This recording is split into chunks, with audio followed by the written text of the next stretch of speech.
Good morning, everybody. Happy Monday. We have an amazing show for everybody today. What do we have, Crystal? Indeed, we do. Lots of big stories that I'm very excited to talk about. Namely, Amazon first warehouse voting to join a union. Historic moment. I have about a million things I want to say about this, so we'll dig into everything we've learned about how exactly they were able to pull this off, and a little bit of the media reaction, which is always an interesting part of the story. That one in there. Also, some terrible breaking news in Ukraine about the situation there on the ground. We'll get into that. We'll also talk about the economic situation as best we can tell in Russia. New signs that, sadly, as we predicted, the sanctions that we have levied, the economic warfare that we are conducting against Russia is completely backfiring. I mean, that's just pretty much. It may not be working as well as people thought. It may not be working as well as people thought, and it seems to be having the effect of bolstering Russian public opinion in favor of Putin and in favor of this war. So exactly the opposite of the outcome that you would actually want, but we'll dig into those details. Also, a new study that's kind of good and bad. It reveals that cable news, sadly, really does impact the way that people think about the world and think about politics. No question. The good side of that is that it also indicates that people's minds can be changed. So that's hopeful, because if you change their information diet, you can create a better political landscape. So we'll talk about that. Also, it looks like Jen Psaki has a new job coming up here. Ugh. Lo and behold, she's going to MSNBC, Sagar. Yes. And it is pretty extraordinary for someone who is still the White House press secretary to be conducting these type of negotiations. It's so extraordinary, actually, that even the White House press corps was repeatedly pressing on her on it, including one of the people at NBC, Kristen Welker, who would be her colleague if these reports are indeed true. We have on here Christian Smalls might be joining us. Not 100% sure about that. So we had a tentative confirmation. He's a busy guy. Been we forget him. Extraordinarily busy. So we'll see if we'll get him. If not, we've got another piece of the Amazon story that we want to tell you about, another media reaction from one of his appearances on MSNBC. But let us start with the news out of Staten Island and Amazon. As you all probably already know, a warehouse on Staten Island, it's called JFK 8, has now officially become the very first Amazon warehouse to vote to unionize. It was not particularly close. This was extraordinary and historic in all kinds of ways, not only because it's the first, but also because Amazon is such a behemoth, because they really set the conditions for labor across the country, because they've spent millions of dollars to keep this from happening anywhere, and also because these workers decided to go a completely different path. They didn't join up with an existing union. Christian Smalls and his colleagues, and Derek Palmer, his best friend, who's the vice president there, who still works at Amazon, they decided that they were going to start a brand new worker-led union called the Amazon Labor Union, and that they were going to start from scratch and organize this warehouse. And lo and behold, that effort and that strategy has succeeded where no one else has been able to. Let's take a listen to a little bit of the man himself upon his victory. Damn, 2 years ago, my life changed forever. You know, I only wanted to do the right thing and speak up for the workers behind me. Jason was one of them, Derek, Jordan, Gerald, everybody, and JFK. You know, when COVID-19 came to play, Amazon failed us. They dropped the ball. They lied to the public saying they're doing all these things. None of that was the reality of our situation. So I let her walk out after they quarantined just me and nobody else. And that walkout led to my firing. Then a week after that, a couple weeks after that, maybe a week or two, that memo that came out calling me not smart or articulate. Ironically, they also said to make me the face of the whole unionizing efforts, which I had no intention at the time. Now, you guys probably all know the story that he's referring to there, but we've been interviewing Christian since he was fired from Amazon. On and off for 2 years. For almost exactly 2 years ago was our first interview with him. And he said in that interview, I may have started a revolution, which is kind of incredible.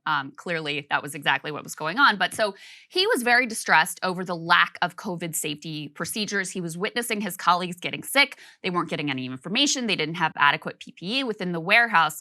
And so he led what was actually a very small walkout at the time. I think we may have even covered it here. Amazon retaliates against him, fires him. And then as if that wasn't bad enough, one of their top executives, in a memo that went out to all of the leadership, up to and including Jeff Bezos, says, hey, you know what we should do? We should make this guy, Christian Smalls, the face of the Amazon union movement because he's, quote, not smart or articulate. That lights the fire under Christian, and ultimately, we see what the results are today. We're learning more and more about exactly how they pulled off this extraordinary victory. There have been a number of good pieces that have looked at the tactics they've used, the people that were involved, why this effort succeeded when others failed, and also some of the backlash to Amazon's aggressive, over-the-top tactics, which really did backfire. Let's go ahead and put this Jacobin piece up on the screen. This is an interview with one of the worker organizers, a woman named Angelica Maldonado. And a few things that jumped out at me here, and this, by the way, is from our friend Eric Blanc, who we've interviewed as well, who's a great labor reporter.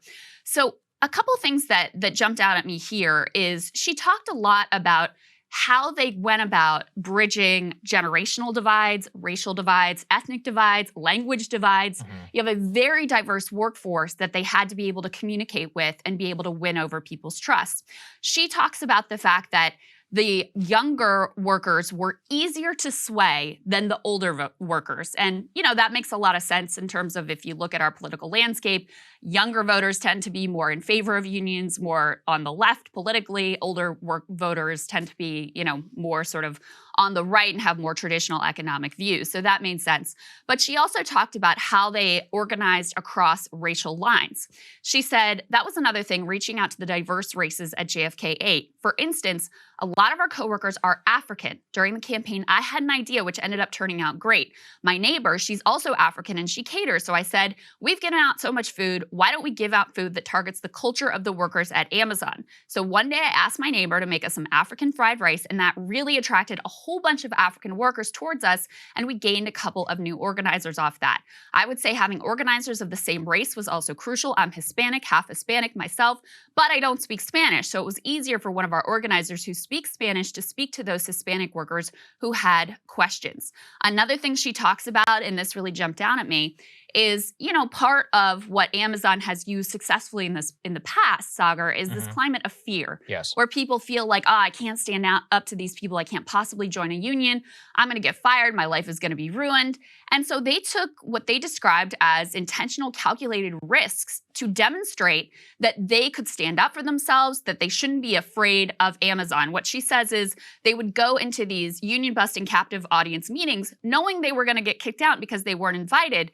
And she said, though we did get kicked out eventually, action like that showed them that there are certain rights and certain laws that protect us and that we should not be scared of Amazon. And of course, Sagar, Christian Smalls is a perfect example of that because they did the absolute worst they possibly could to that guy. And here he is, still unafraid, still fighting, and still pushing forward. Yeah, it was an ultimate smear campaign that backfired, obviously, tremendously. And I think that that's what we saw at the heart of this at the beginning. When they said he's not smart, he's not very articulate, it ended up resulting in the resignation of a top Amazon executive at the time. And ultimately, you know, they awoke a sleeping giant. Yes, Even they did. It's funny because watching the New York Times and the traditional media kind of catch up to a story, which we've been doing for so long, kind of is interesting to see how exactly they interpret the lens. Let's put this up there on the screen. The New York Times profiled Christian, and they talk about there how two best friends beat Amazon, specifically talking about the original firing, about how Christian decided in order to start a union from scratch rather than start with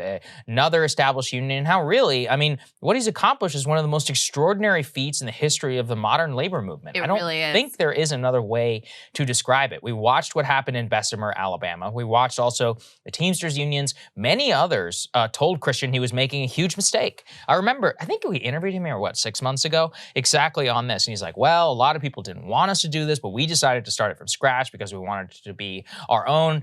And of course, everybody said that wasn't going to work, lack of institutional connection. And what they point to on the most significant part is his low budget and then just focusing relentlessly on traditional and important organizing tactics, like you point to in the Jacobin piece, culminates then in the actual victory that we see for himself. And I think that that's what's fascinating, is that now with the media attention on him, they are now unable, Amazon is, in order to paint him as, not smart or articulate. And they are going to throw everything at the wall in order to make sure that this union never sticks, that they have no bargaining power. And I'm really curious to see how they begin targeting Christian himself. Yes. Because that is going to happen. But the fact of the matter is the way they've targeted him this far, it only played into his hands. Right. Because this is a man who worked at this warehouse, who had relationships there. And so when they fired him, when they smeared him as not smart or articulate, when they had him arrested for bringing food into the warehouse to serve these workers, and by the way, they had gotten an order from the NLRB, and this was really critical, saying that organizers could talk about unions and organize on within the Amazon warehouses. That mattered a lot.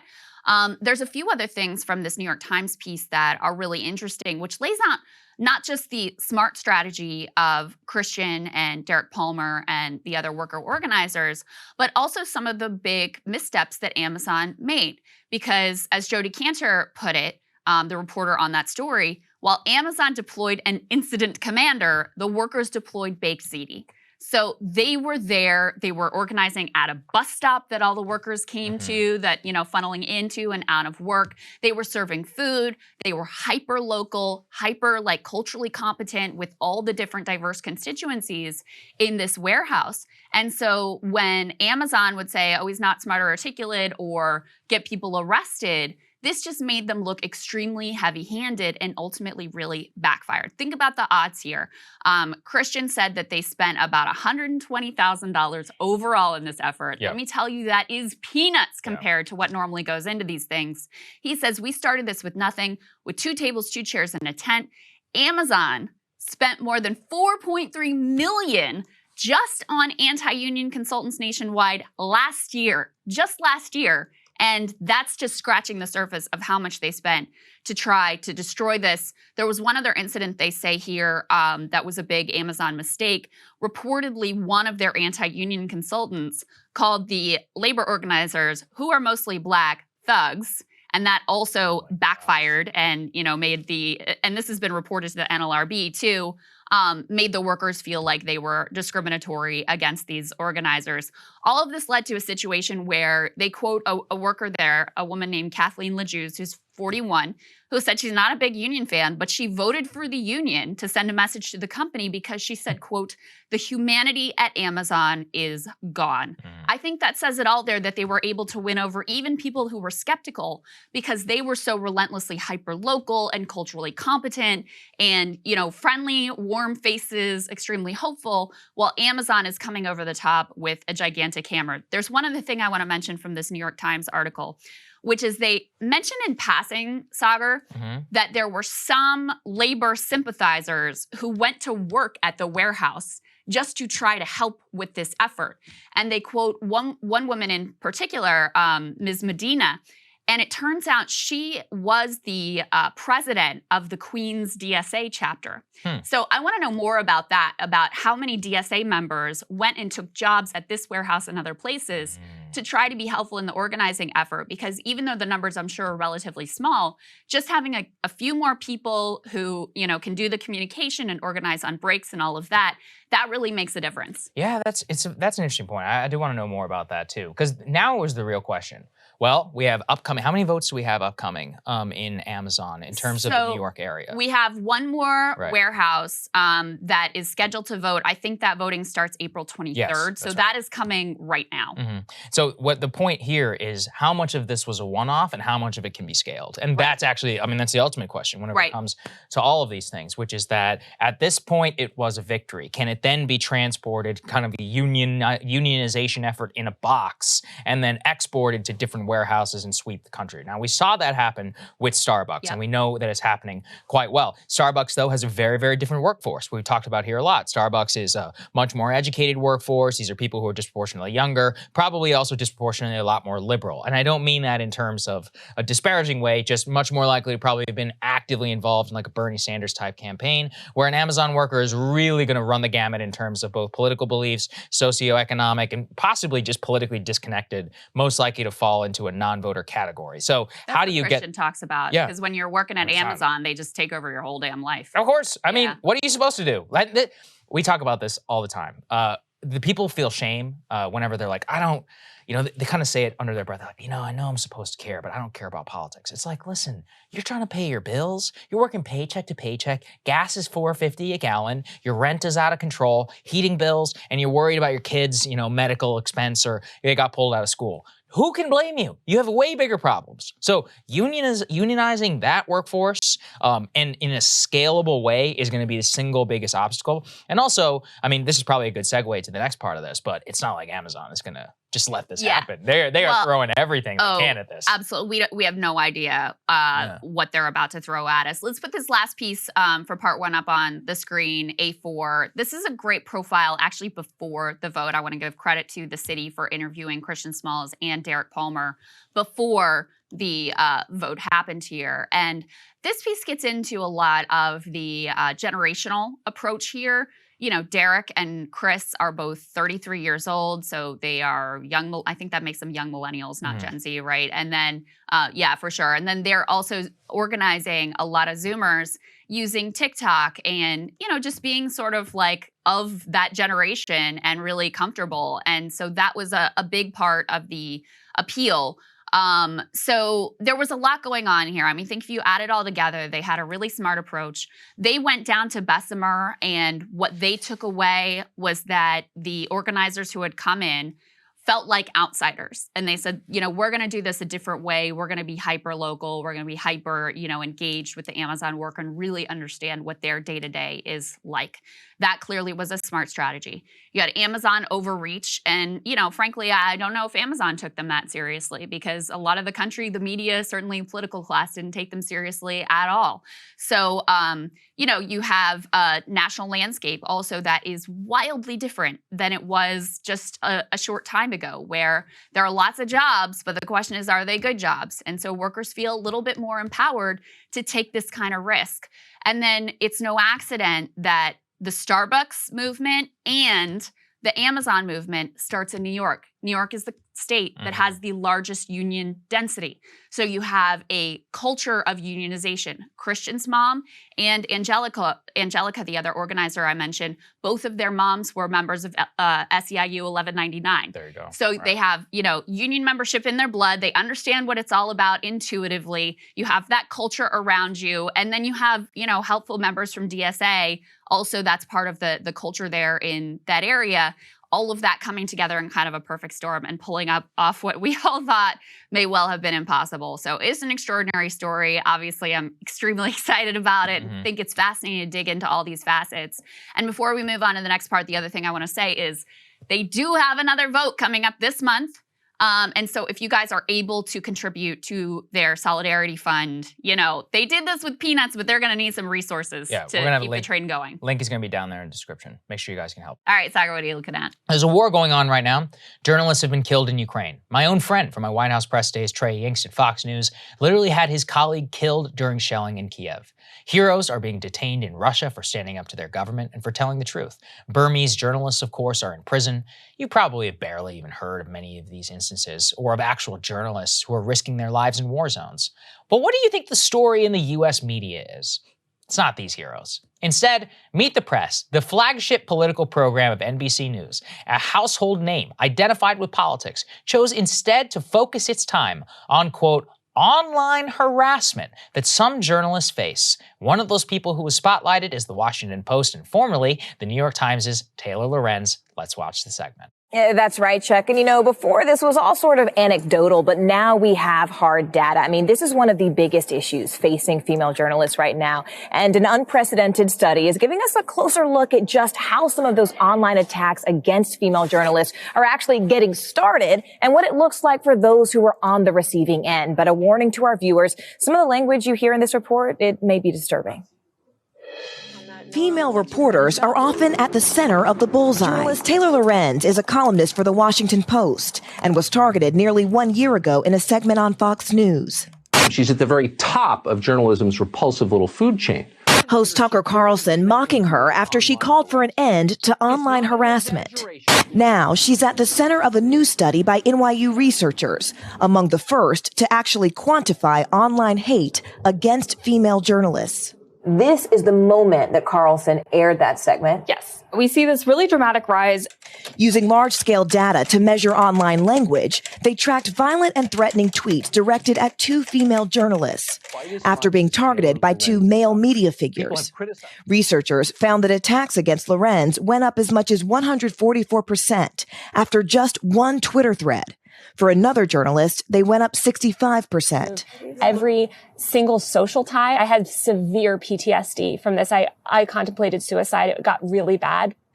You feel like any little piece of information that gets out on you will be used by the worst people on the internet to destroy your life. And it's so isolating. And terrifying. It's horrifying. All right, there's a lot to say about this. At the top and the most obvious, I genuinely feel very bad for both of them. It sucks to be targeted online. It's clear that she suffered mental distress over that, and that's really awful. Now that being said, let's discuss the tone and the actual allegations of the segment. That means that things said online are somehow the fault of Tucker Carlson for literally saying Lorenz's full name on the air, and it's on Glenn Greenwald for tweeting criticism of her work. Which means that what NBC News is saying, and what Taylor Lorenz are saying, what the segment really means is they are not allowed to be criticized in any way. That is why this segment is emotional blackmail and manipulative. I feel bad for all women online who have suffered harsh criticism. But the clear point of this report is simply to say that criticizing them is out of bounds forever. And for people who are reporters and to interact with the public square, that is an obviously ludicrous standard. As friend of the show, Glenn Greenwald responded in his Substack, quote, "Your top priority is the emotional comfort of the most powerful elites, which you fulfill by never criticizing them." He adds, "Corporate journalists have license to use their huge platforms to malign, expose, and destroy anyone they want. Your moral duty is to sit in respectful silence and never object." That's the point. By the Taylor Lorenz standard, you're directing harassment towards her if you say her name on the air. And the sad part for Taylor is this: you have nobody but yourself to blame. A maxim I have learned making a career on the internet is this: you get back what you put out into the world. If you try, as we do, to put out as much content as possible, focused on a mission of making people hate each other less, then most of what you're going to get back is going to be positive, which it is overwhelmingly. But if you try and cancel people, ruin their lives, spread false rumors and lies, paint yourself as a victim every chance you get, I'm sorry to say, you are reaping exactly what you sow. Let's review Lorenz's record, shall we? This is the person who falsely accused venture capitalist Mark Andreessen of saying the R word on Clubhouse. She then refused to acknowledge her slander until 48 hours later when her bosses forced her to apologize. This is a person who literally ruined the life of a young female influencer girl with no job because her mother, yes, her mother, not her, was a prominent anti-Muslim activist. This is a person who attempted to destroy Mr. Beast years ago because he said a bad word when he was a freaking teenager. She cheers cancellation attempts. She was part of the New York Times staff who claimed that black New York Times staffers were put in danger because of a Tom Cotton op-ed during the BLM protests. This is a person who, even after her own outlet stuck up for her, trashed the New York Times on her way out because senior staffers within the paper had the audacity to tell her she was acting unprofessionally, tarnishing the brand, and needed to grow up. This is a person, just to show you how pathologically sociopathic she is, went after Meet the Press even after that segment aired, despite their little sob story, for having the audacity to reach out to Glenn Greenwald to ask him to respond to the allegation that he was responsible for harassment against her. That is the most basic of all basic journalistic practices. She demands you air her propaganda free from any perspective except her own. That's the problem. And just so you know, here's what Greenwald wrote to everyday employees of large media corporations, such as NBC, post insults and attacks which target me and my journalism and me personally, often resulting in vile and bigoted attacks against me based in homophobia. anti-Semitism, and the nature of my interracial marriage and my family. But I don't whine about it or try to claim that nobody can criticize my work, because I understand that those who seek out large and influential journalistic platform that affect people's lives are fair game for criticism. He continues, perhaps influential employees of the largest media outlets, such as Taylor Lorenz, will one day come to a similar realization that being a front page reporter for the largest and most influential news outlets makes you fair game for critique. He ends it this way: as a member of various marginalized groups, I don't want or accept some special immunity shield against being criticized. No journalist with any dignity or worth should want that either. The man has a way with words, doesn't he? All of this matters for the battle of the future. As CNN Plus fades from memory in its first week, the people like Lorenz and the sociopaths who staff the biggest newsrooms will make it so that those of us on the outside of the power structure are to be condemned, canceled, destroyed, targeted for having the audacity of pointing out their faults. All of this is a part of a broader power struggle to set the terms of debate, to make her and her ilk immune from criticism, and to imbue them with the eternal power to take us out and we can't say a word. Don't be fooled. As much as she was widely mocked and ridiculed over the last several years, the overwhelming majority of those in media sphere are either on her side or they are too cowardly to say the truth, that she behaves like a lunatic. And in that environment, she has emotionally blackmailed enough people to operate with impunity at the highest levels of the media business. The only thing that we have here is our voice to expose their venality, and it's what we are going to continue to do here every single day as long as we are able. All right, guys, we were not sure that he would have time this morning for us, but he has managed to squeeze in a few minutes to talk to Breaking Points, the man himself, Christian Smalls, president of the victorious Amazon Labor Union, and it is so great to see you. Congratulations. Thank you. Thank you for having me. Appreciate It's good it. to see you, man. Of course. So let's start with the personal. Just how are you feeling? What has this been like? It's been a whirlwind. Obviously, the last this weekend, it's been crazy for us. On our end, we're being bombarded by workers from all over the country, media. So it's been a whirlwind, but it's been great to see. I'm happy to share this experience with the nation and with the world. Yeah, I mean, it's stunning. It's also cool for us. We've gotten to interview now over the time for the last 2 years on and off and watched your progress. Yeah. It's just amazing to watch. Chris, we don't want to spend too much time in the past. Let's talk about the future. What have you got, the votes that are coming up? What are you specifically going to be focused on? So you got JFK 8. What's the next warehouse? And then what are the ones after that? I'm sure your phone is ringing off the hook. Yeah, LDJ 5 is up next in 3 weeks. So we're preparing. For that, I was right back at the bus stop yesterday. I'm planning on going back out there, connecting with workers. We had several meetings yesterday. So we're right back on the grind, right back on the campaign trail. We obviously want to be 2 for 2. To have a fulfillment center and a sortation center, this is a different type of building that definitely is going to just show the strength of the union. And we're, once again, we're hoping to be successful. Chris, you mentioned you've got workers across the country reaching out to you. How many other Amazon facilities across the country right now are interested in unionizing with Amazon Labor Union? Oof. Oh, well, I could tell you before the election, it was I had a list of maybe about 12 to 18 buildings in different states. But now that's probably 4 times the amount. We have workers from, I don't even know, all different parts of the country. Even as far as South Africa, India, and other countries, wow. Warehouses that want to form a ALU chapter for Amazon. So it's been beautiful to see, to be honest with you. So it's fascinating to me, Chris, kind of thinking about why the entire world counted you out. I mean, you were the person who was at the center of the story. Why do you think so? At the end of the day, Bessemer got a ton of media attention in the lead up to that. You were counted out from the beginning. You were written off both by Amazon leadership, by the media. We've talked previously about how AOC canceled her appearance with you, but a lot of people had time to go down to Bessemer, Alabama. Why did everybody count you out in this fight? The most victorious, the biggest victory in the modern American labor movement. Yeah, I can't fathom that. I don't know why.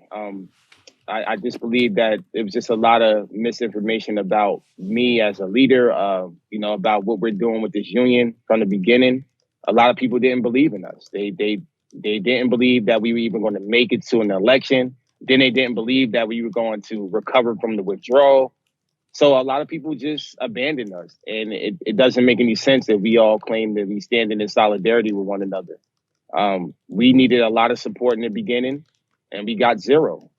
And, once I realized that we were victorious without the backing, I realized that there's nothing that we can't achieve. And, once again, I'm just happy that I was been able to, lead us to this victory, because I know what I sacrificed. The people around me know what I sacrificed. And I know that we love one another. We take care of one another. And the way we got here is the way we're going to continue to move forward. I want to say something about that too, because every single union drive in this country, because of the way that the laws are rigged and because of the power that these corporate behemoths hold, every single union drive in this country is a long shot uphill battle. That doesn't mean you don't show up for it. That doesn't mean that, you calculate, is this one going to win? Let me see. I'm not sure. I'll show up after the fact. You got to be there from the start, because if even the people who are supposed to be allies don't have your back, well, then that creates a self-fulfilling prophecy. Now, luckily, you were obviously able to overcome those odds in stunning fashion. You now have workers from across the country and around the globe reaching out to you about forming ALU chapters. How are you going to replicate the success you had here? Because from what I read and from what I've been talking to you about, you all had such an intensely hyper-local focus. Obviously, you were a leader within Amazon before they fired you. People knew you. You had a lot of connections. You had a lot of ability to talk to people at the bus stop and make, food that was culturally relevant and cross all kinds of age and racial and ethnic divides. Is that something that's possible to replicate in warehouses across the country? Yeah, absolutely. I mean, of course, New York is obviously a union town. It's a little different here. Our culture is a little different here. We had to adapt to that. I brought in people from Miami, from Arizona, California. They obviously don't know the culture here in New York. They never stepped foot over here in Staten Island until they got connected with me. You have to adapt to whatever region you are in the country, and that's fine. It's easy to do that. If you're from that community, you represent the people, you represent your coworkers.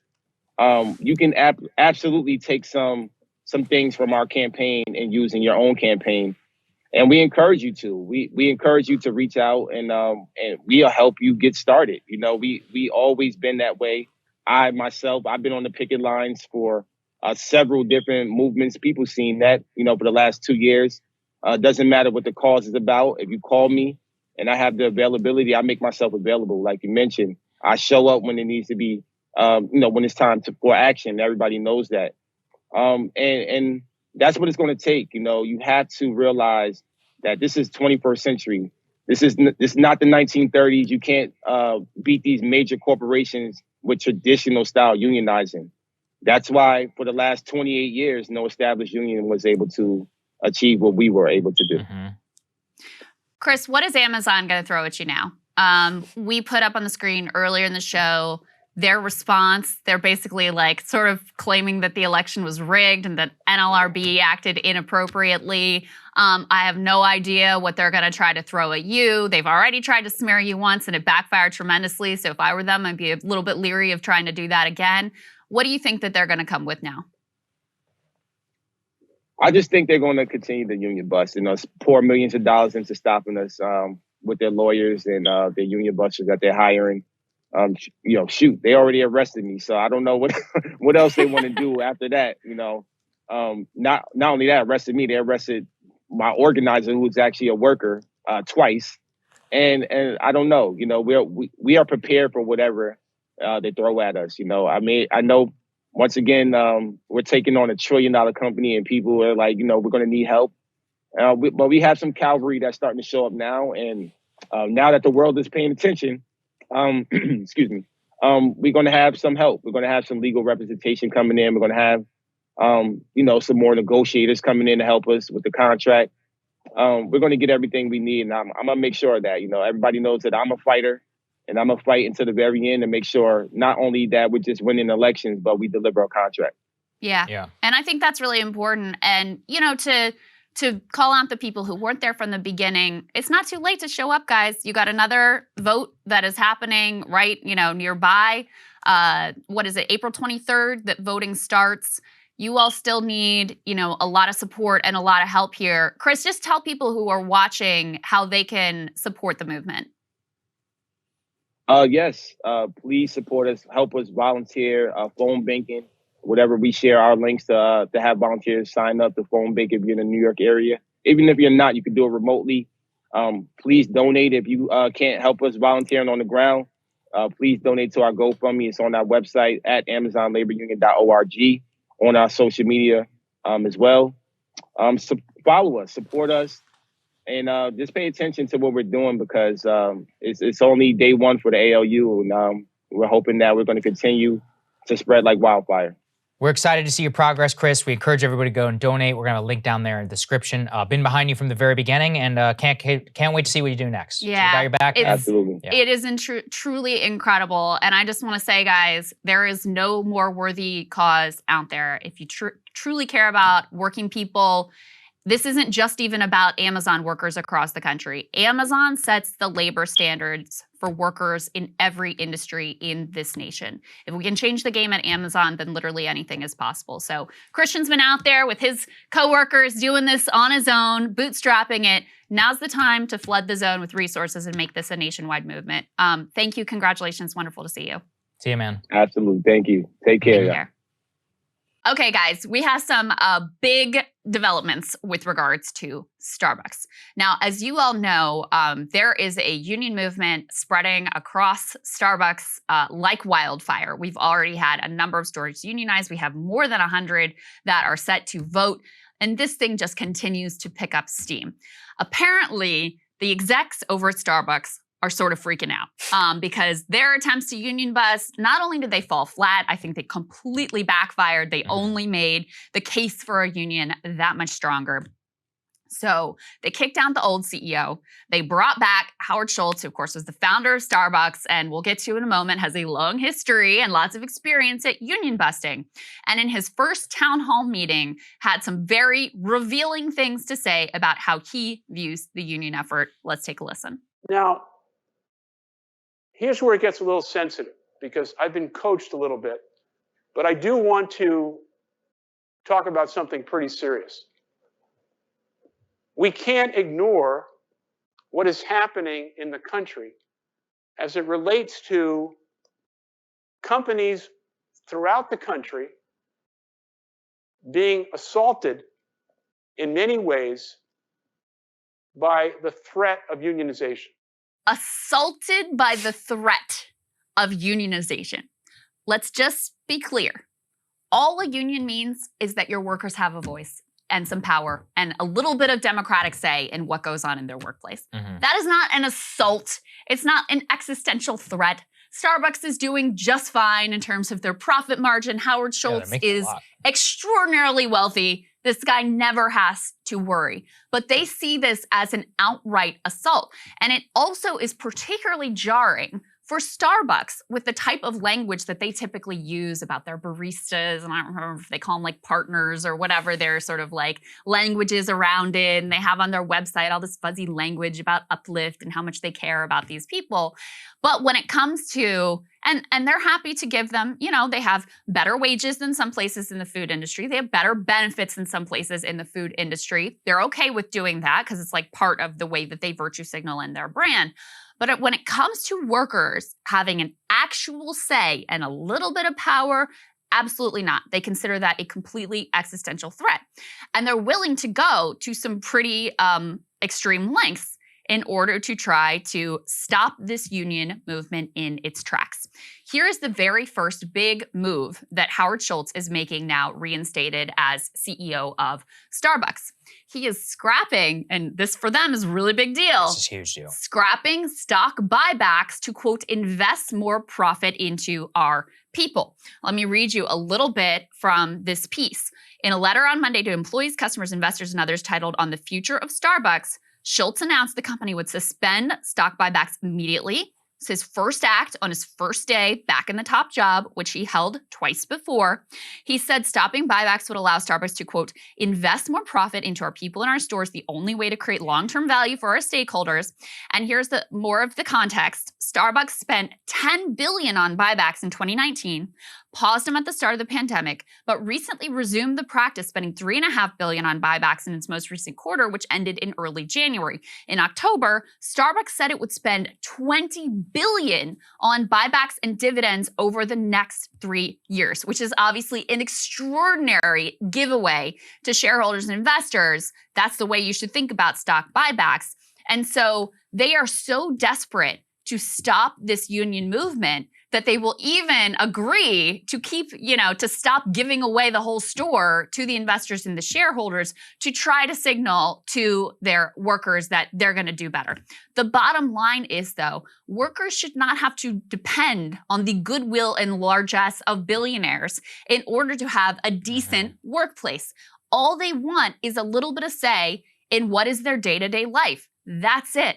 And no amount of investor announcements is going to be able to stop that sentiment within these Starbucks across the country. Yeah, I think that there's a lot to be said here. And I actually kind of look at it as a win-win, which is on the one hand, we finally stopped a company from doing stock buybacks. Mm-hmm. Great. This is a good thing. Now it's really what it should be, which is that because of balance and pressure from the workforce, they're like, well, if we don't want to deal with these unions, we're going to have to pay people a hell of a lot more and give them power. Yep. So they either get paid. Not give them power. Yeah, not too much. Give them power. Right. But we'll give them a little more. We'll give them a little better benefits. We might give them a little pay raise. Power, absolutely not. Absolutely. Okay, but win-win, right? I mean, on one hand, you either get more money or they join a union and they fight you and then they're going to make even more money. So this is one of those areas where even the threat of it itself can significantly impact it shows you how corporate powerful behavior.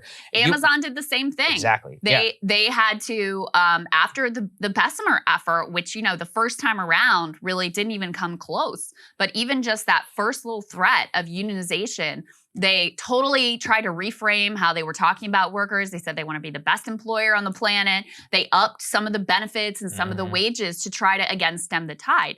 So it really does show you the power of these movements, that even when they don't end up forming a union and workers actually having direct power and direct say in their workplace, it forces these corporate titans into making some concessions, which is pretty extraordinary. Yeah, and let's go and put C4 up there on the screen. This is something we want to keep everybody updated on, which is don't take this all 100%, as a good thing. Layla Dalton, who was an organizer for Starbucks Workers United, was just fired by Starbucks. And you actually pointed out, Crystal, that in an interview that she gave, she said to Jacobin, my goal is to unionize the entire food industry. Starbucks is a big corporation, but there are many other fast food places. There are many health hazards that happen on a day-to-day basis because of understaffing or improper working conditions. You're serving customers, cleaning and getting sanitizer, washing your hands. It's hard. I think some people deal with not only Starbucks, but say McDonald's and Wendy's too. So I want the whole food industry to know it's possible to unionize. And just as Mr. Schultz takes helm of the company and accuses people like her of assault, she is summarily fired from that company. So it's not, by the way, that is illegal if you can prove it, but it's very hard to prove. There's a lot to say about this. First of all, I just think these standard union busting tactics, not only do I not think that they're working, I think they're backfiring. And we see that with Amazon. I mean, Starbucks should go and ask Amazon how it goes for them, how it went for them when they fired Christian Smalls before they fire more of these worker organizers. And Layla is not the first one to get the axe, by the way. I think that there is a new climate of worker boldness, a genuine sort of uprising, where normally these tactics, what are they intended to do? They're intended to scare people. They're intended to enforce and demand compliance because you're just too afraid to even vote yes on the union or stand up for yourself at all. Instead, What I see, and what certainly was the case at Amazon, is it just pissed people off. Right. It made them more committed to the cause because people see, someone like Layla, who was a leader within her store. The people she works with, they know who she is. They know what a good worker she was. They know that her firing was completely unfair. And they also see the way that she was unafraid of standing up for herself. Same thing with Christian Smalls. This is one of the things, the stories that keeps coming out of the Amazon organizing effort, is that they very intentionally created a culture of boldness and a culture of risk-taking to demonstrate to the people around them, you don't have to be afraid of these people. You don't have to be afraid of these managers. You don't have to be afraid of Amazon. You have rights, and if we stand together, we actually are powerful, and we actually can cause their capitulation on key issues.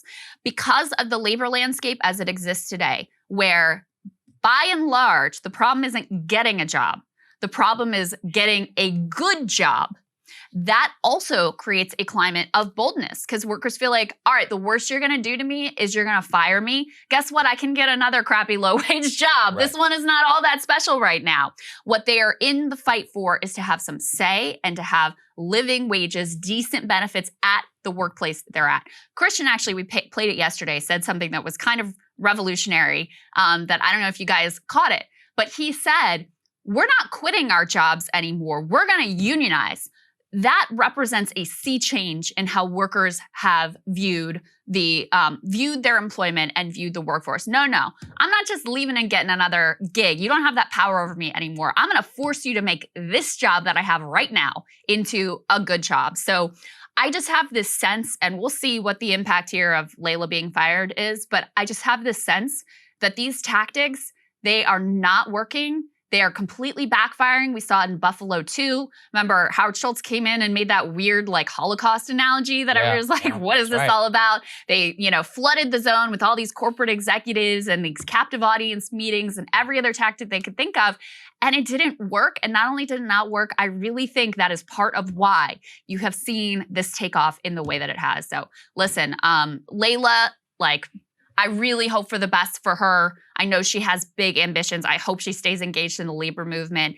And I think that this movement is only going to continue to grow. I think this is just the tip of the iceberg. I think in the social media age, you're right. This is not 1896 where you can just disappear people, own the with the internet and with the organization, Twitter, and the open channels of communication. I do think it is just impossible, and especially people like us who bring attention and who talk about it. So I expect that there will be a backlash. And like we said, even this is a victory. Stopping stock buybacks and making them pay more in salary, that is a titanic shift in corporate behavior in the span of, a year relative to how they were conducting themselves previously. So let's keep it going. All right, Sagar, what are you looking at? Well, as I've said here before on the show, out of all the mega billionaires in our society, the only one I really respect is Elon Musk. That doesn't mean he's above criticism, as I've shown here before in detailing his financial ties to the Chinese regime, but I do find that most people in elite media criticize Elon because of his occasionally cringe Twitter feed, but more importantly, his general refusal to bow to whatever the trendy thing is in our current elite culture and to buck those trends. One of those issues where Elon has stood fast, at least in rhetoric, has been free speech, where he released a tantalizing and interesting poll on Twitter several days ago, asking if, quote, free speech is essential to a functioning democracy. Do you believe Twitter rigorously adheres to this principle? 30% of respondents said yes, I'd love to meet those folks. 70% said no. Elon mysteriously replied, quote, the consequences of this poll will be important. Please vote carefully. Now, it's very likely that decision may have already been made, as when Elon released his latest poll on whether he should buy Twitter stock or not. But it still stunned the world when yesterday morning, Elon filed paperwork with the SEC disclosing that he had purchased a 9% stake in Twitter.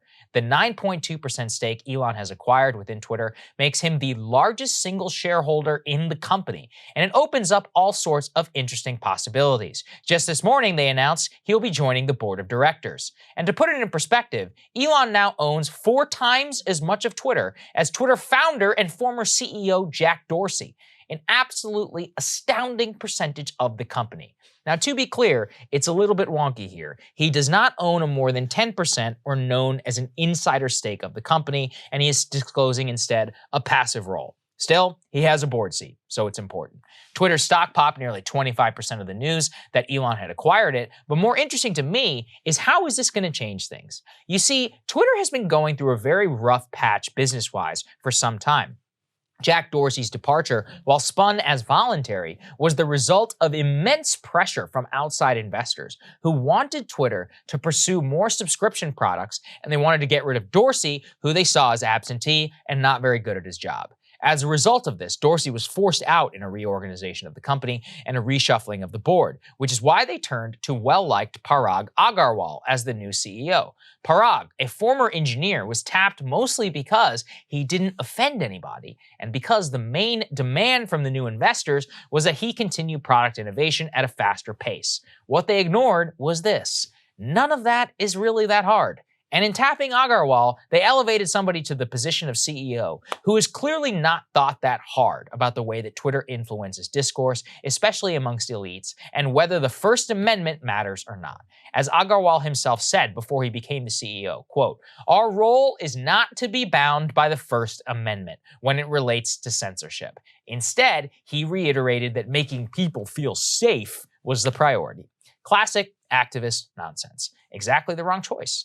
What this highlighted to me at that time was how awful a choice that Agarwal was for CEO. I wrote this, ironically enough, on Twitter in reaction. Quote, "None of the big problems that Twitter faces in the next 5 years are tech ones. They are socio-political. They require principles and forethought as to how policy applies in controversial use cases." I added, "Choosing someone who clearly does not have a track record of this type of management will lead to more haphazard enforcement, more woke employee results, and worse public discourse." In other words, the biggest problem that Twitter faces has nothing to do with engineering. And honestly, even with business, their stock and their value is inextricably linked to the fact that while, yes, the majority of the US population is not on Twitter, that the elites overwhelmingly are. In almost every sector, sports, news, politics, finance, venture capital, each individual sector has its own Twitterverse, where being somebody actually does mean something, very much so in the real world. Twitter's elite capture and its disproportionate impact then on so much of the world that is around you is why it's important to understand then its content policy, and why then when they ban the Hunter Biden laptop story, when they cancel or they take off accounts of elected representatives, and even the sitting president of the United States, that a discussion around those principles is so important. That is where Elon can come in. The truth is, from a business perspective, there is not much except the current ad business and subscription products that Twitter Blue, that is left to be done over there. But some of the most critical decisions in company history are coming. First and foremost is this: Donald Trump is probably running for president again. If he does, and especially if he wins the GOP nomination, is Twitter really not going to let him back on that platform? Because that seems crazy. I'm of the opinion that world leaders, no matter who they are, Kim Jong-un, Ayatollah Khomeini, Chairman Xi, and others, should never be taken off the platform. Why? Because I think the public interest outweighs any stupid trust and safety policy at Twitter. But the election aside, Twitter has other big problems to solve. They already flubbed the lab leak in the early days of COVID. What if we have another pandemic? They banned the Hunter Biden laptop story, as I already mentioned. Their ad hoc policy under the new CEO even led to a new stupid rule that would effectively take away your right to record somebody who is wronging you and then post a video of it online because they're a private citizen. In short, the content policies of Twitter have a huge impact on the world around us. If Musk can have any effect at all, it will be his ability to influence the company in that way. And as a friend of mine put it, this is basically a win-win situation. Either Musk impacts the company in a positive way, and we have freer speech, or we learn that all the BS about shareholder activism was actually fake in the first place, and then we get to explore more creative solutions for making Twitter better for all of us. Either way, it's a good thing. So, Elon, I wish you the best of luck. There was Obama's triumphant return to the White House. Speaking of boomers. And it didn't go so well for the current president. The former president really upstaging him. So first, we're going to show you a joke he made about Biden being vice president. It'll be relevant in a moment. And second, just in terms of how the former president was received as a rock star at the current president's White House. Let's take a listen. Vice President Biden, Vice President. was a joke.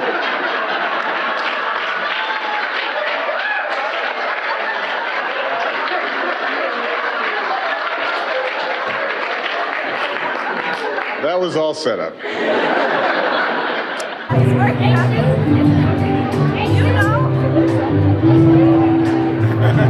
Mr. President, what do you say to Democrats worried about the midterms? What do you tell Democrats worried about the midterms? We got a story to tell, just got to tell it. Does what's happening in Ukraine make you rethink your decision, Mr. President?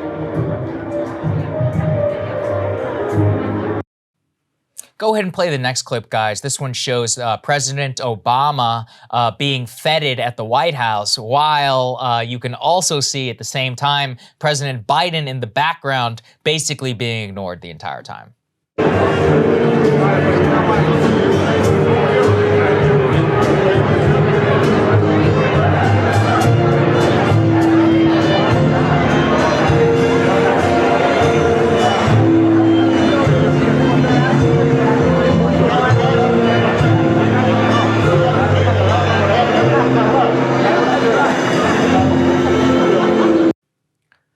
That's brutal. For those who are just listening, I'm sorry. But we had to make sure that people just saw how President Obama's shaking hands, even Kamala is there, and the President of the United States is seated in the background. And this did not go unnoticed by some of Biden's advisors. Let's put this up there on the screen. From Alex Thompson saying, quote, "I can tell you not everyone in Biden world thought that the Vice President Biden joke was all that funny." And really, it just goes to show you, Crystal, that Obama still is the rock star of the Democratic Party. Biden was always the reluctant choice, and even at his own White House, he's upstaged by the former president. It's frankly humiliating for the former president. I mean, for the current president to be treated in such a way. I don't even mean with a joke, but really in terms of you could see the energy that was there for Obama himself. And with Biden, it's just not there, and that's... I mean, yeah. What else do you say about that? That's really embarrassing for our current president. Yeah, the moment that we showed where he's kind of like standing awkwardly around at the party trying to jump into a conversation. I think we've all had that moment. It's but very relatable, but we haven't all been president of the United States. I think the other thing that all of this shows is it's no accident Obama is brought in now as Democrats are fully pressing the panic button on the midterm elections. They see the polling, it's not getting better. In fact, in some ways, it's getting worse. The landscape looks extraordinarily dire. I mean, I'm seeing projections now that on the current track, and with demographics, especially Latinos, shifting to the Republican Party, you could end up not only with Trump in the White House, but with him having a freaking supermajority in the Senate and control of the House. So Democrats have sort of like fully awakened to the absolute disaster that is awaiting them electorally, and we'll get into some of the specific mistakes that they have made themselves. And so what do they reach for? They reach for Obama, who has been proven time and time again to, even though he remains he retains a lot of personal popularity within the Democratic base, but he has never demonstrated an ability to bring anyone along on the ride of his own personal popularity. Barack Obama is very good for Barack Obama, and that's about it. So it's also a very sad indictment of the Democratic Party that all they know how to do is to try to live off the fumes of the Obama glory years. And it kind of reminds me of during the George W. Bush administration when all they really knew how to do was live off the fumes of the Clinton years, which, you know, history has not treated kindly when you consider tax cuts to the rich and ending welfare as we know it, and of course NAFTA and many other sins during the Clinton years, an entire shift of the party away from its working class base and towards sort of like upwardly mobile suburban professionals. The Obama years are going to wear poorly over time as well, and already have been, in a dramatic sense, rejected in terms of a policy perspective by the American people. That's why Trump got elected in part.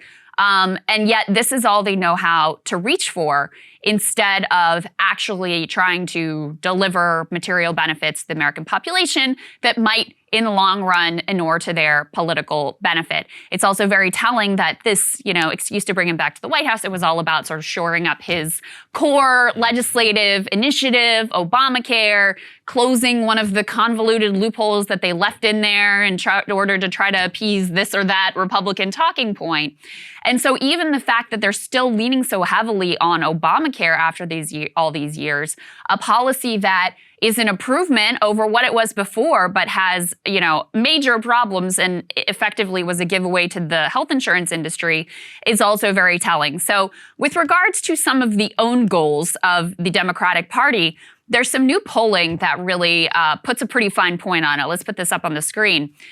So we've talked about this a little bit before, but we've got some new polls in this regard. You'll recall that as part of the relief package that was passed last year, they included 1 year of child tax credit, relatively universal benefit that went to families. It was extremely effective in helping to eliminate child poverty and child hunger. Well, they did not renew it. The whole assumption was this will be so good that of course we're going to renew it. Like, of course, Manchin and whoever will get on board, and even some Republicans may come on board to make sure we retain the child tax credit. Well, that didn't happen.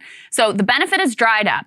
And you used to have, among the group of people who receive the child tax credit recipients, Democrats had a 12-point advantage with this group. Okay, so if you were getting the child tax credit benefit, you were more likely to vote for Democrats by 12 points.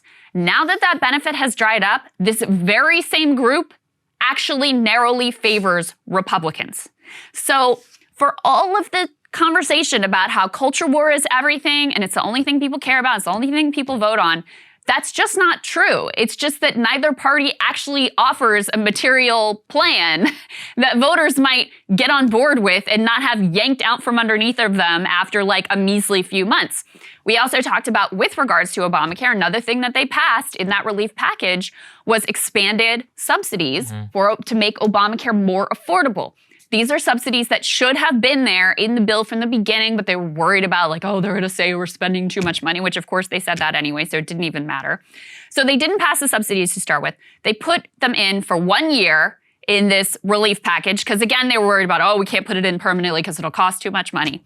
Now they're going away, and guess when people are going to get the letter that says, oh, your health insurance premiums are about to skyrocket?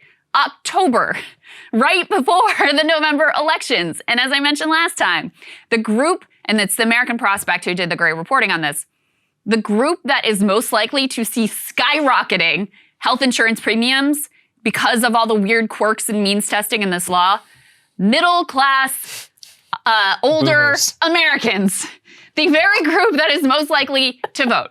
So all of this is a long way of saying that there have been many world events which have transpired which are not really Biden's fault. What he has done with him and his failures and his complete utter lack of leadership and the fact that all they can do is like pull Obama out of the bag and beg voters to please show up even though Obama did his thing again and being like, well, I can't promise that much, but you should vote for us anyway.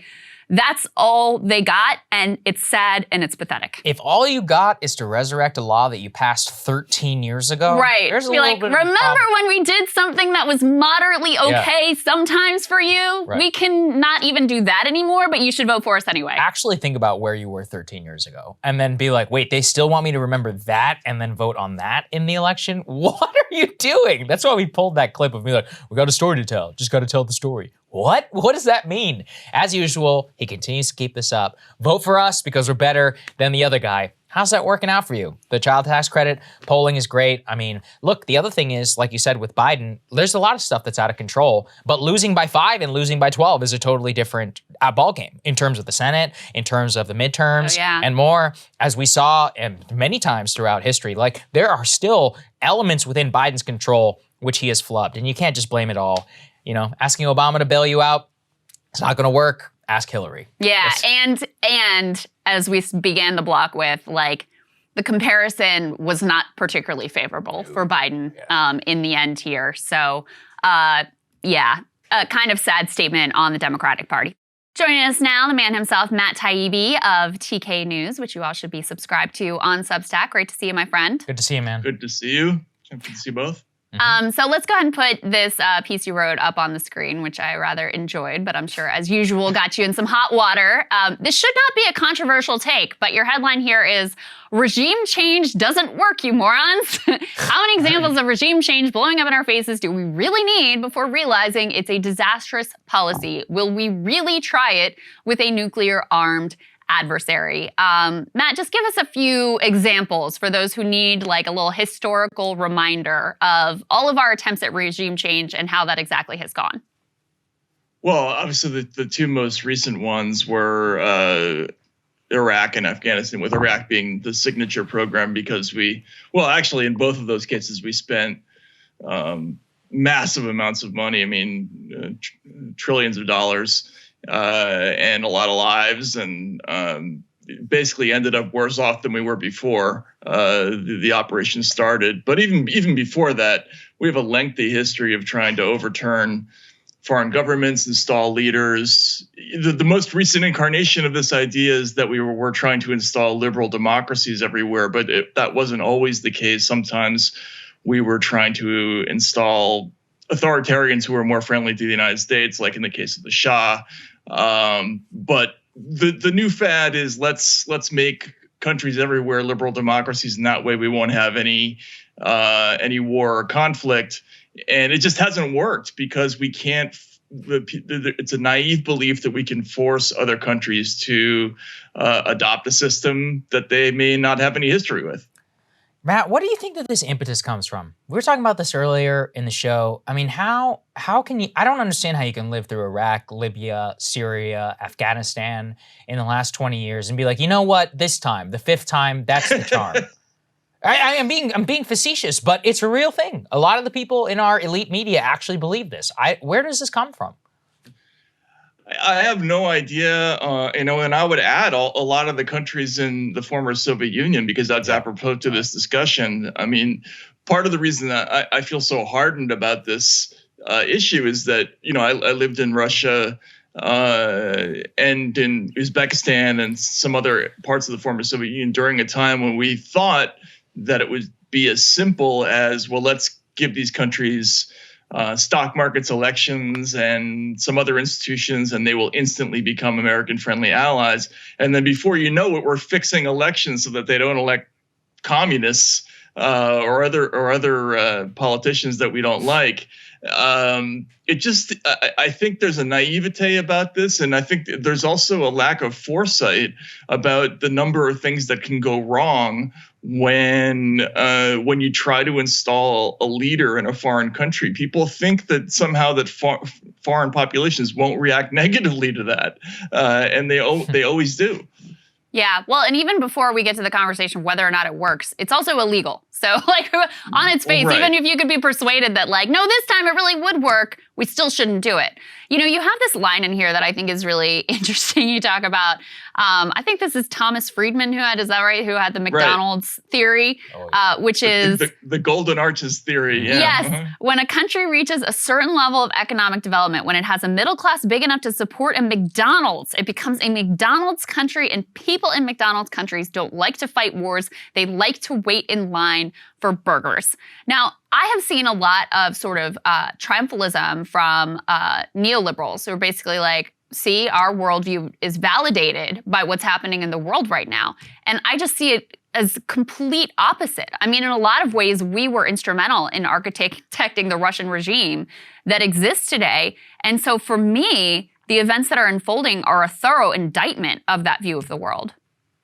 Yeah, absolutely. And I can say that as somebody who, as a young reporter, was sent out to cover the ribbon cuttings of all those American institutions. Yeah, not McDonald's, but KFC, IKEA, obviously is a Swedish thing. But there was a belief that once we gave them the consumer economy and some of the superficial trappings of Western culture, that immediately they would come over on board and they would be like us. And this, I think, stems from a fundamental misunderstanding of how, the idea that cultures can be different, that they can have different histories and different reactions to things. So yeah, both Ukraine and Russia had McDonald's, and now they're at each other's throats. And the McDonald's obviously didn't help a whole lot. It's just further evidence that this is collapsing. But more to the point, what's going on is what I fear is that the United States is not letting Ukraine, or not empowering Ukraine to make its own decisions about how to negotiate its way out of this war, and that is going to lead to a quagmire of the type that we're familiar with. I completely agree. I'll make a controversial statement. I think McDonald's tastes the best in authoritarian countries. I hate to say it. It actually does. I had a taro pie in China, and man, that thing was good. All right, well, I can't speak to authoritarian countries, but I did spend 6 weeks while I was pregnant in India, and I ate an inordinate number of McChickens in India, and it was like a lifeline for Maharaja burger is a real thing. On a serious note, Matt, what do you think is the Biden administration's policy? And I don't think you'll mind if I share that. We were kind of talking a little bit offline about this, and we're saying like, you know, we've gotten some leaks of administration officials who were like, you know, the real end game here is Putin out of power. Now, they think they can accomplish that without going in militarily, just by like squeezing them through sanctions and praying and hoping to foment some sort of protest movement that effectuates a coup against the government. But, you know, shortly after we were having that conversation about, well, maybe it's just incompetence and they don't really have a plan or a goal here, Biden comes out and says Putin cannot remain in power, and in my opinion seems to sort of give up the game about what they're really thinking. So how do you read the tea leaves of what the administration is actually doing, what they're actually thinking, and what their real goals are here? Well, it sure seems like, you know, dating back years that they've had a plan about having a military presence there. They announced their intention to try to expand NATO to Ukraine. But more recently, I think what you've seen is a number of quotes by officials who are saying exactly what you said. Like, the end game is we want to drag Russia into a quagmire. That was in a David Sanger piece in the New York Times. There was a Bloomberg piece that quoted some British officials saying that our number one option is to bleed Putin. We want the conflict extended, and there's a logic to that. Unless you're Ukrainian, right? Because basically what the West is saying is, we think that this is going to be politically costly for Putin, and that ultimately this will result in political instability back in Russia, and he'll leave power. There are two errors to that thinking. Number one, it doesn't take into account the cost to Ukraine. The other one is, who's to say that the person who replaces Putin won't be worse than Putin? Because there is that wing of the Russian government that's waiting to come in and correct the embarrassment that they feel that they're going through. So I actually do think that that's what they're thinking, is that we want this to go on for a while. There's some evidence for that, and they think that it'll result in a new leader in Russia that will be more amenable to them. I think whenever we look at all of this, Matt, what we just see is that when you have a lack of coherence in strategy, what fills the void are the most powerful, like, immovable forces, which remains interventionism. And in that context, what are some of the danger points that we should look to? You know, people forget, it may seem like it's been a long time. We're a very, very short time in the history of most conflicts. They last for years. I mean, what are some of the potential danger points that we could be coming up on in the near future? Well, I think we're already at one of them, which is where Zelensky asks for United States help in achieving a diplomatic solution and doesn't really get an answer. Because if the United States sort of essentially opts out of the diplomatic process, then Zelensky is no longer empowered to negotiate his way out of this conflict. And really, Russia's really at war with us and not with Ukraine. And that massively complicates the situation. In other words, if Zelensky doesn't have the authority to sit at the table and say, all right, I accept those terms, the sanctions will be over tomorrow, then we're at cross purposes. Then the situation gets much more complicated. So I think that's one big thing, is that if we don't participate in the peace process, then that's a major indication that something much bigger already than what's going on is afoot. Mm-hmm. I think that's all really valuable insight and perspective. Guys, go and subscribe to Matt's Substack. His insights here are really invaluable. Thank you so much, Matt. Great to see you. Thanks, man. Thanks so much, Crystal Sagar. Take care. Our pleasure. It's great to see you, man. Thank you guys so much for watching. We really appreciate it. Look, it's been a fun week. I told you all the Taylor Lorenz segment got demonetized. Still zero explanation from YouTube as to what exactly happened there. And that's exactly the issue. Being reliant on these ridiculous content policies, be it the election or this harassment, whatever that means exactly, just means that the only people we can rely on are you. As we actually talking more about our budget today. I mean, yeah, compared to CNN, it's not that big, but we have all these new. For us, it's a lot. For us, it's a lot. And in terms of our partnerships and the general cost of like running all this and editing time and continuing to hire and explore better ways to give you guys the midterms, it's a lot of fun. And we have a very, very big announcement that's going to be coming on our Monday show about what's happening next week. I'm really excited to debut. It involves a little bit of travel on our end, so that's a little bit of tease. But there's going to be a big thing happening next week that you're all going to want to tune into. And our premium subscribers are going to get a very, very special benefit that some of them have been asking for a long time. So it's going to be fun. We can't wait to debut it, and we'll see you all next week. That's right. We're expanding, we're adding, we're traveling, we're doing all the things, guys. And we couldn't be happier to have your support in all of it. So thank you. Enjoy your weekend. We're going to have some great content for you then, and we'll see you back here for a full show on Monday.